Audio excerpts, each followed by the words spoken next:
ये कहानी है एक छोटे से गांव की, जो अपने अत्यंत अंधेरे और विषम रातों के लिए प्रसिद्ध था।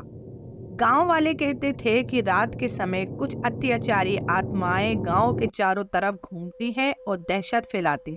लेकिन एक युवक आरव ने इसे माना नहीं और रात के समय एक पुरानी हवेली में चला गया।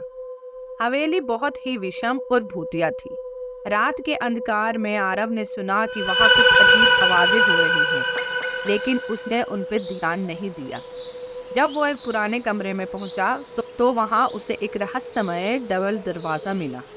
डबल दरवाजा खुला और वहां अछूते दृश्य से घिरा हुआ एक और कमरा दिखा। उस कमरे में एक पुरानी किताब और एक विचित्र सी दीपक था। आरव ने वो किताब खोली और उसमें एक विशेष पाठ पढ़ा।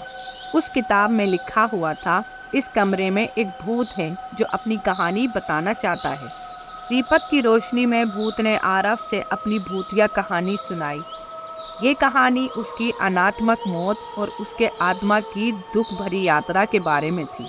आरव ने उस भूत की आत्मा को शांति प्रदान की और वो उस कमरे में बाहर चला गया। जब आरव गांव वापस लौटा तो गांव वालों ने उसे उस भूत की भूतिया कहानी सुनी और उसकी शौर्य गाथा को सुनकर सबके हृदय में भी एक नई ऊर्जा भर गई। इस कहानी से हमें ये सीखने को मिलता है कि कभी कभी हमें अपनी पूर्व धार्मिकता को बाहर निकलकर सच्चाई की ओर मोड़ना चाहिए। आरव की साहसी और मानवता भरी कहानी दरअसल एक भूत की आत्मा को शांति देने का संदेश लेकर आती है।